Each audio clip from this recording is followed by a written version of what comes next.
Assalamualaikum warahmatullahi wabarakatuh.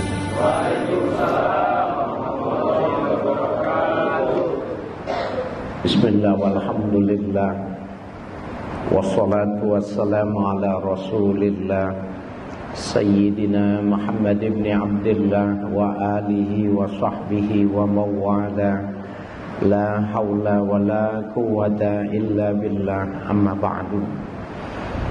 Bapak-bapak, ibu-ibu, jamaah salat zuhur yang kami hormati, pada siang hari ini kita akan mengkaji surah Al-Baqarah, ayat surah Ali Imran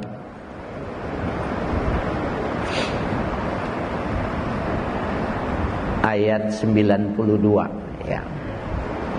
A'udzubillahi minasyaitonir rajim.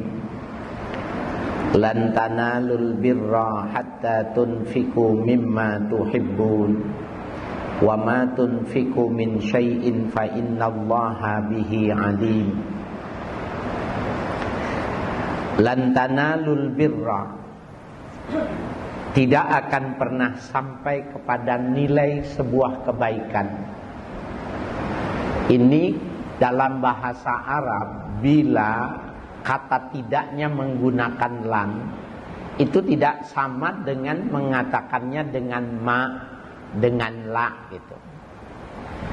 Kalau orang mengatakan la tadrib, jangan kau pukul, maka dia mengatakan ma adrib, tidak saya pukul, pakailah itu. Itu maknanya masih di depan orang itu. Nanti orang itu pergi bisa jadi dipukul. Itu menggunakan la ya. Tapi kalau menggunakan lan, harfu nafyin abadan ila yaumil qiyamah, tidaknya itu sampai kapanpun, sampai hari kiamat ya tidak. Allah mengatakan lan tanalul birra, tidak akan pernah sekalipun kalian sampai kepada nilai kebaikan, hatta tunfiku mimma tuhibbun, sampai kalian infakkan apa yang kalian paling cintai. Ini beragama yang, sisi yang beragama yang sulit, yang berat yang ini. Infak itu ikhraju syai' minal yadi, mengeluarkan sesuatu dari tangan. Al yadu bimaknal milki, yang dimaksud tangan adalah kepemilikan. Ketika kita mengeluarkan sesuatu dari tangan, itu namanya infak. Bila infaknya wajib dikeluarkan pada perhitungan, maka disebutnya zakat. Bila infaknya itu karena perikatan, ya, perikatan karena pernikahan, maka disebutnya dengan nafkah atau ma'isyah. Kalau infaknya itu karena sukarela, maka disebut sedekah. Nah, Bapak sekalian, Ibu yang kami hormati, lan tanalul birra hatta tunfiqu mimma tuhibbun. Tidak akan pernah kau mencapai sebuah kebaikan sampai kau memberikan, kau infakkan, kau keluarkan apa yang kau sukai. Wa ma tunfiqu min syai'in fa innallaha bihi alim. Apa saja yang kalian infakkan dari sesuatu, apa saja, materi, jasa, tenaga, ya, fa innallaha bihi alim, maka sesungguhnya Allah Maha mengetahui. Jadi Bapak sekalian, tidak ada yang luput, tidak ada yang salah lihat, tidak ada yang salah dinilai ketika seseorang memberikan yang terbaik dengan yang tidak terbaik. Kita kalau disebut berinfak, pastilah kita orang yang mengeluarkan infak. Tapi sudahkah kita mampu menekan keperluan kita, menekan hajat hidup kita untuk kepentingan orang lain. Bapak sekalian yang berbahagia, di dalam tafsir dikatakan wal birru al ihsan wa kamalul khair. Bir, ya ini bir yang halal, bir ini nih, ya. Tidak mabok karena birnya, malah ini bir yang sangat dianjurkan ini. Al bir al ihsan wa kamalul khair. Bir itu adalah perbuatan yang baik dan kesempurnaan dalam melaksanakannya. Wa qad yufarriqu bainal birri wal khair. Dan dibedakan antara penggunaan diksi bir dengan kata khair. Kalau dalam bahasa Indonesia dua-duanya baik. Ya, kebaikan, tetapi dalam bahasa Arab itu dibedakan. Ya. Annal birra huwa naful wasilu ilal ghairi ma'al qasdi ila ghairi, ya, ila zalika. Bir adalah kebaikan dalam rupa memberi manfaat yang diberikan kepada orang lain, yang dia bermaksud memang mau memberikannya seperti itu. Itu namanya bir. Jadi eksternal, kebaikan yang sifatnya keluar.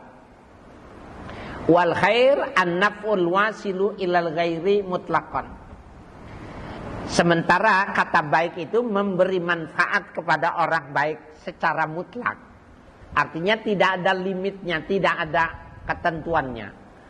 Tetapi kalau yang disebut dengan bir itu, ya, ma'al qasdi ila zalik, memang dia bermaksud mau melakukan itu. Jadi maksudnya gini Pak, kalau kita ya di jalanan kemudian ada orang kasih klakson tin gitu, kemudian kita minggir memberi jalan, itu namanya khair. Ya, tetapi kalau ketika jalan ada orang nenek tua yang mau nyebrang, kemudian kita berhenti, ya, kemudian kita stop orang yang lain dan kita menuntunnya wanita itu namanya bir. Jadi dia memang dari awal sudah mencita-citakan, sudah bermaksud mau melakukan itu. Ya. Nah, itu perbedaan, ya, penggunaan kata bir dengan kata khair di dalam Al-Quran itu tadi.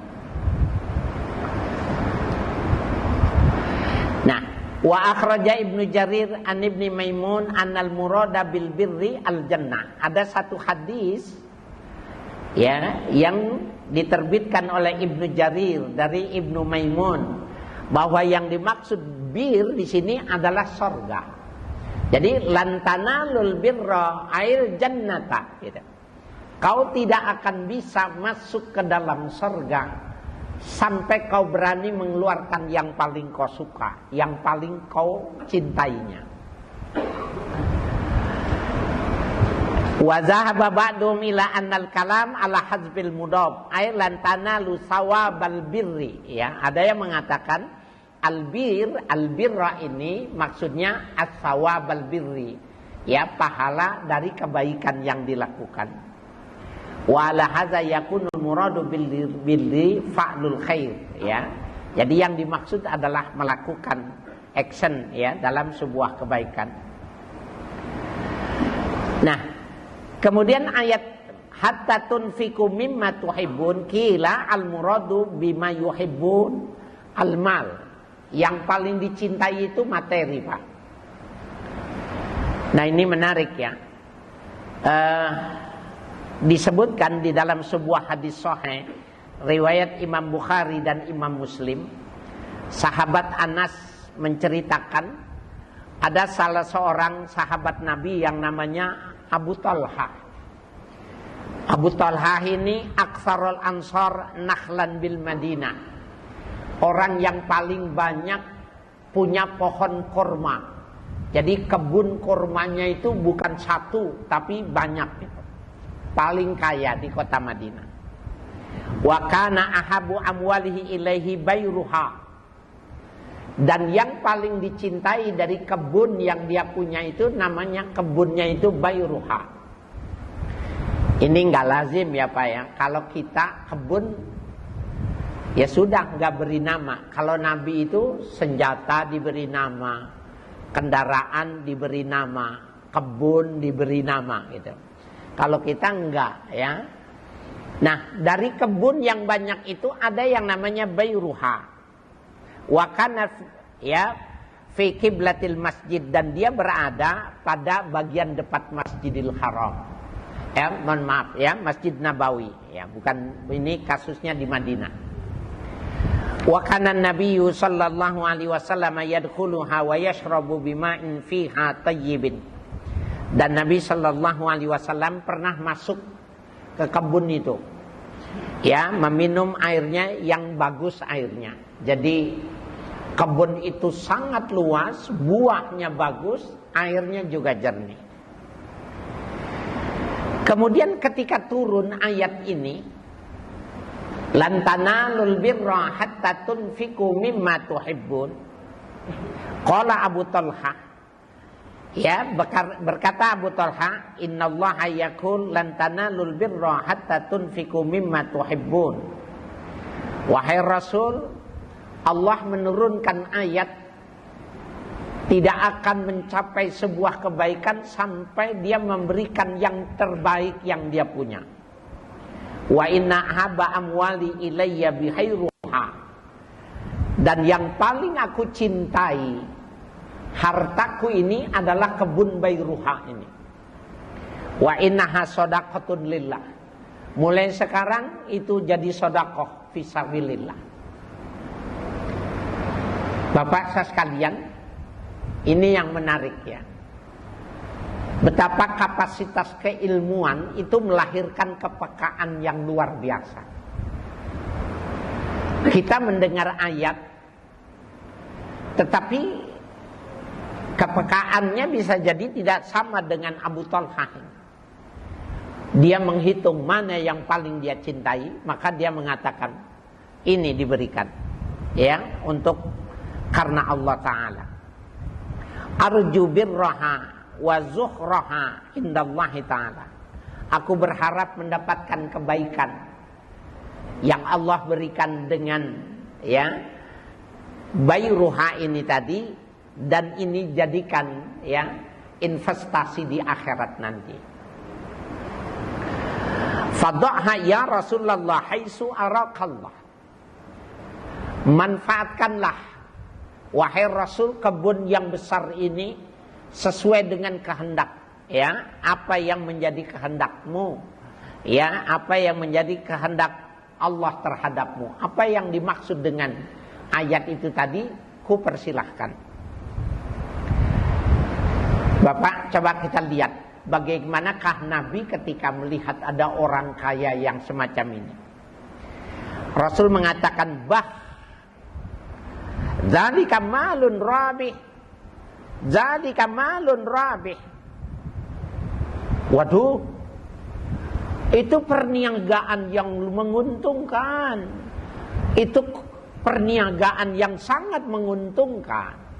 Bapak, di zaman itu salah satu perniagaan, orang yang punya kebun kurma itu pasti dia kaya karena itu makanan pokok.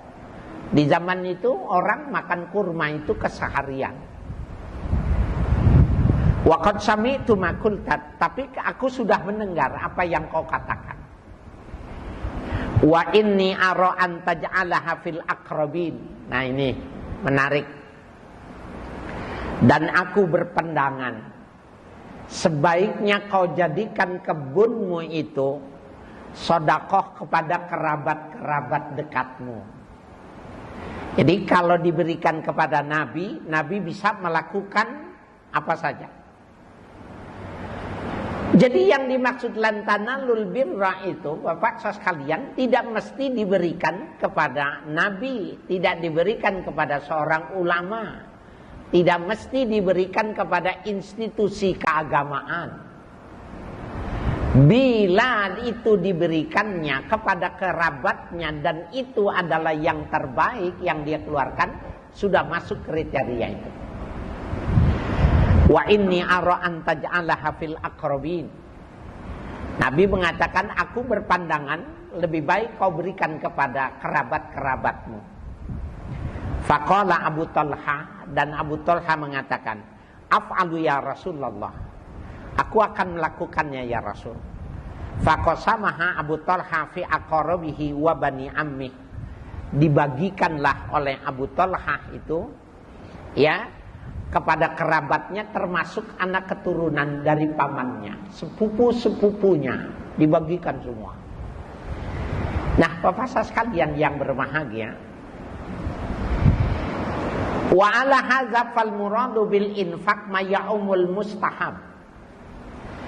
Atas pemahaman ini ya, jadi dialektika perkataan sahabat ya Abu Talha dengan Nabi ini dikatakan yang dimaksud dengan itu ma'ya'umul mustahab, yang lebih merata kebaikan, maka itu yang paling bagus. Jadi maksudnya begini Pak, kita bisa jadi orang yang dipuji karena memang kita dermawan, tetapi oleh lingkungan kita, oleh keluarga kita, kerabat kita, kita dibilangnya orang paling pelit. Itu bagaimana sebenarnya itu mesti dalam satu perbuatan dua aspek itu terpenuhi. Kebaikan dari sisi materi, tetapi juga ada hal-hal lain yang bisa dinilai baik. Nah, oleh karena itu Bapak sekalian yang berbahagia, ini diberikan kepada kekerabatan. Waqad waradat akhbarna wa fi ba'diha habsu asliha wa tasaddukun bi thamaratiha. Ini menarik nih Pak.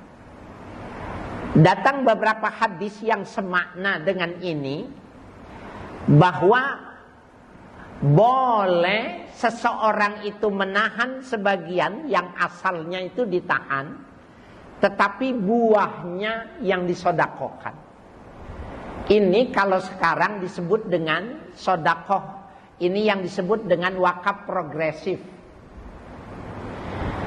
Bapak, ini pemikiran yang progresif, bagus. Kalau kita punya harta 5 miliar, kemudian kita berikan kepada instansi keagamaan, pesantren atau ya madrasah, ya sudah selesai untuk pengembangan institusi itu. Tetapi yang dilakukan oleh Utsman ibnu Affan sampai sekarang, hotelnya kita bisa menggunakannya, dan dari hasil penghasilan hotelnya itu, berapa banyak fakir miskin itu mendapatkan manfaat dari hasil hotel yang diwakafkan oleh Utsman ibnu Affan, yang dulunya itu adalah kebun. Dulu kita ketika ya awal-awal orang memahami tentang wakaf, ada yang mengatakan dan tidak sependapat, nggak boleh, wakaf itu nggak boleh dibudidayakan gitu. Nah, Imam As-Sayyis mengatakan boleh berdasarkan kajian-kajian hadis. Maka uang 5 juta itu tidak diberikan kepada anak yatim, tetapi dimasukkan, diinvestasikan pada satu usaha. Dan dia mewakafkan hasilnya semua untuk pesantren ini, untuk panti jompo ini, untuk yatim piatu ini. Ini adalah pemikiran yang maju, karena dia tidak akan habis. Ya, oleh karena itu nanti berkembang lagi. Sekarang ini sudah ada ijtihad ulama-ulama Indonesia mengikuti ijtihad yang dilakukan ulama-ulama di Mesir, bahwa wakaf itu tidak mesti benda bergerak, mohon maaf, bukan benda tetap seperti tanah tetapi benda bergerak, termasuk uang boleh. Jadi Bapak, wakaf progresif itu kita mewakafkan uang 2 miliar. Tetapi investasinya itu kita sudah peruntukkan untuk ini, untuk itu, untuk kemaslahatan umat dan lain sebagainya.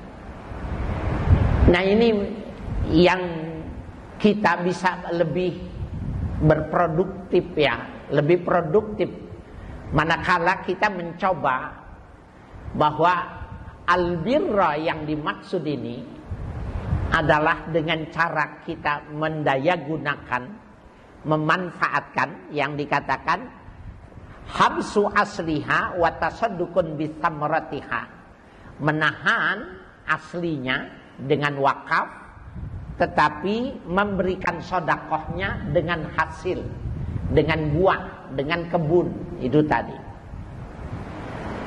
Bapak sekalian, dalam hadis lain di dalam Riyadhus Shalihin itu Imam Nawawi menyebutkan, ini Bapak-bapak, pemikiran yang progresif ini begini. Dan itu bisa jadi terjadi Pak sama kita yang Bapak Ibu sedang pusing. Bapak kita meninggal. Ya, bapak kita meninggal. Adik-adik kita banyak tapi masih kecil.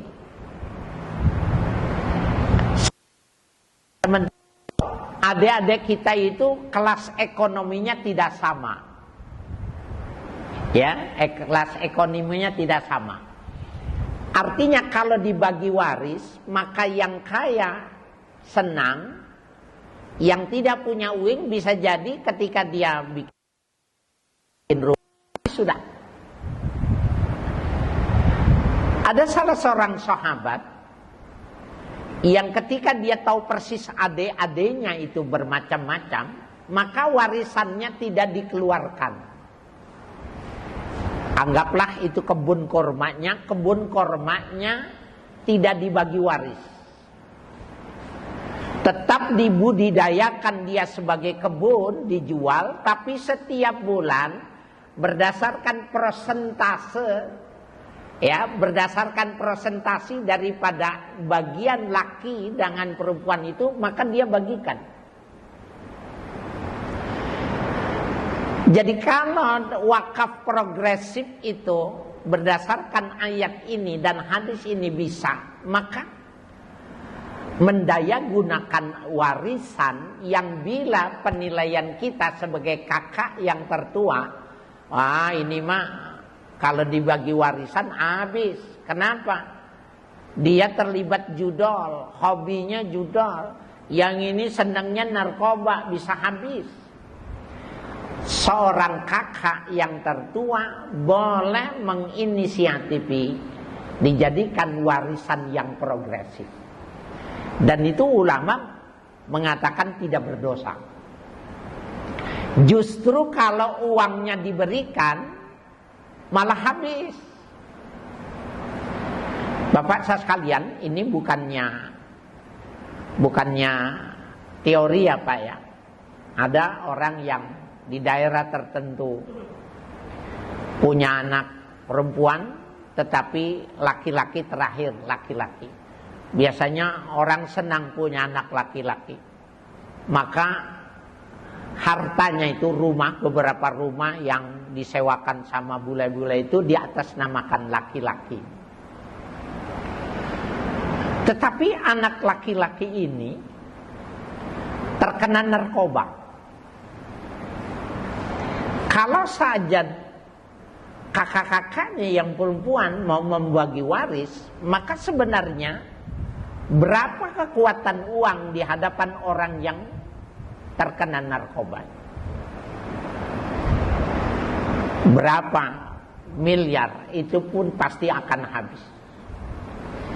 Nah, maka idenya adalah oleh kakak-kakaknya ini dijadikan jadi sebuah usaha, jadi hal yang sifatnya produktif. Ini tetap ya dijadikan komersil, disewakan, kemudian dia dimasukkan di ya rehabilitasi mental, narkoba, dan dia dibiayai dari hasil pendaya gunaan uang warisan itu adalah yang terbaik. Bukan justru ketika kebutuhan itu yang satu ngotot belum punya rumah bagi warisan, itu akan berisiko bagi orang yang kena narkoba atau judol. Dan narkoba dan judol ini Bapak sekalian, sungguh luar biasa ya. Dahsyatnya luar biasa korbannya, tetapi dia masih tetap berkembang. Karena para pelakunya, penjual jasanya itu mengatakan, begitulah seni memperkaya diri. Kita haram, dia menganggap itu seni memperkaya diri. Nggak ada takaran-takaran haram. Nah, itu mengapa Bapak sekalian yang berbahagia, ini menjadi sangat penting ya, orang untuk bisa memahami bahwa hal-hal yang sifatnya produktif, progresif dalam Islam itu dibuka dalam pintu ijtihad. Secara ijtihadi pintu itu dibuka. Jadi kita tidak melulu menafsirkan ayat Al-Quran, hadis itu berdasarkan letterlet, berdasarkan penafsiran secara harfiah. Kita boleh menafsirkan lebih luas bila pertimbangan maslahat dan mafsadatnya itu lebih bagus. Dan bisa jadi ya, di masyarakat kita ini menjadi sebuah terobosan pemikiran yang perlu kita untuk melakukan ini.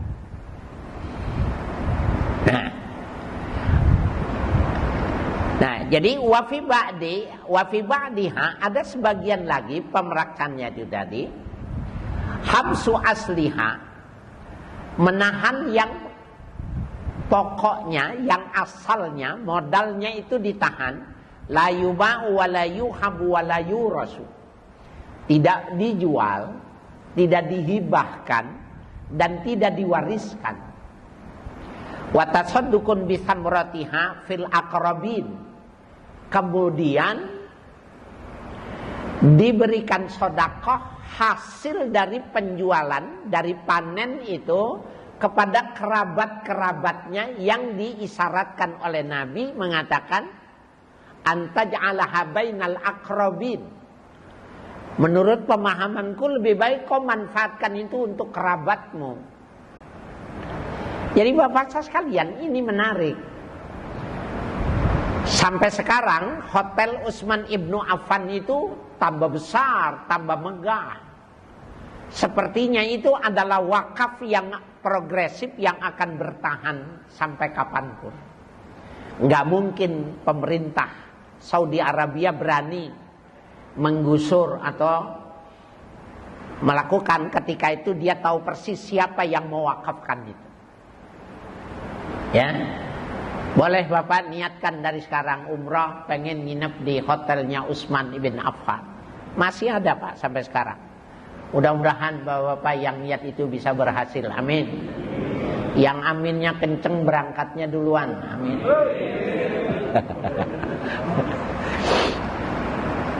Al-akhbar ya, al-mustafidah ya, najidu nasan fi hadzal zaman yuriduna man al-awqaf. Ya, ini kata beliau ya. Berdasarkan hadis dan ayat yang dipaparkan memberikan faedah ini, kami mendapati di kalangan orang Islam itu ada yang ya yuriduna man al-awqaf. Mereka melarang untuk melakukan wakaf. Wakaf itu artinya berhenti Pak. Jadi kepemilikannya berhenti, kemudian diberikan lagi kepada Allah untuk atas nama Allah untuk kepentingan orang banyak. Bal hilil maujudi minha. Bahkan ya dianggapnya ini sesuatu yang halal ya keberadaannya. Wallahi laqad jahilu annaha malun rabihun. Sungguh bodoh mereka itu memahami bahwa wakaf itu adalah nilai yang sangat menguntungkan. Wa annaha amanun minal fakri, dan wakaf itu adalah yang paling aman untuk menghindar dari kefakiran, dari kemiskinan. Subhanallah. Bapak saya sekalian yang berbahagia, orang yang tidak sependapat, ya, orang yang tidak memahami ini bisa jadi, ya, ada orang menganggap wakaf itu tidak produktif. Dan memang tidak produktif kalau wakafnya itu tanah dan dibangun masjid seperti ini umpamanya. Ini tanah diwakafkan dan dibangun masjid. Ya memang tidak produktif. Kalau itu yang dimaksud dengan produktivitasnya. Walaupun sebenarnya dari sisi, ya, pada dimensi lain sebenarnya orang yang mewakafkan tanah dengan masjid itu berapa kontainer pahala yang dia akan dapat nanti, jangankan di akhirat, waktu di makam saja, di alam barzakh dia sudah lihat itu berapa kontainer yang terus terkirim. Karena wakaf itu yang dimaksud dengan, ya, amal jariyah yang terus mengalir pahalanya. Nah, cuma Bapak saya sekalian, kita bisa lihat, ya, tidak jauh dari sini, dekat Taman Menteng itu ada masjid yang diwakafkan. Karena wakafnya tidak ditulis. Bayangin daerah Menteng berapa 1 meter sekarang ini? 300 sampai 400 juta 1 meter, Pak. Dijual oleh keluarganya. Kenapa? Kan gak ada suratnya. Nah, akhirnya masjidnya itu sekarang menggunakan Taman Menteng. Ini bukan kata orang, saya yang mengajar di situ, mengisi Jumatan di situ, jadi tahu persis. Padahal wakaf itulah yang paling produktif, menghasilkan pahala bagi orang yang sudah meninggal, produktif bagi orang yang diamanatkan, ya, untuk mendapatkan hasil, dan dia paling aman dari kefakiran karena sifatnya terus menerus.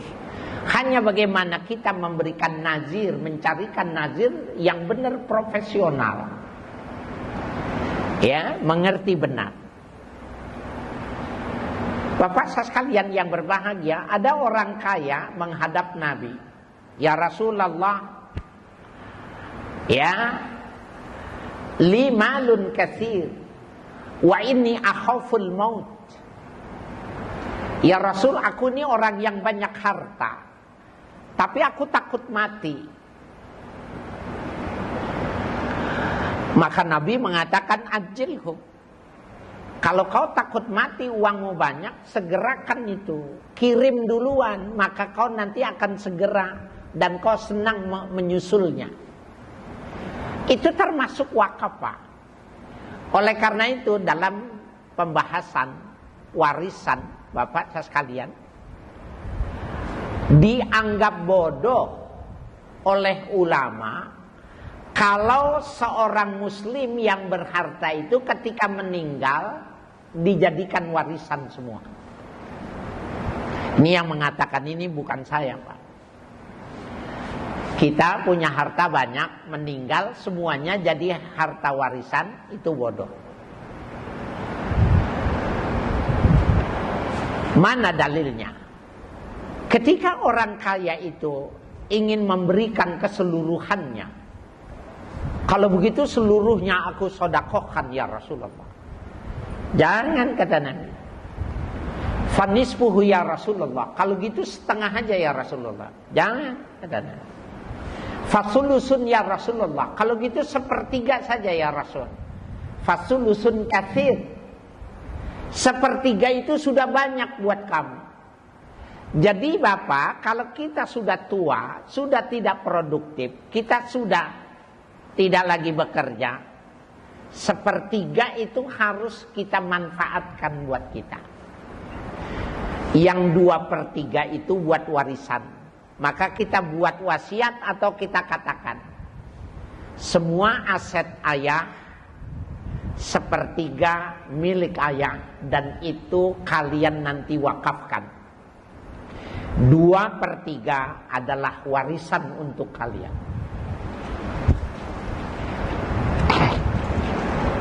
Apalagi kalau kita mengatakan, tunjuk ini kakaknya atau ininya ahli manajemen, warisanmu bagusnya kau jadikan warisan yang progresif, asalnya tidak dihabiskan tetapi hasilnya yang dibagi berdasarkan komposisi persentase dari warisan. Itu boleh, Pak.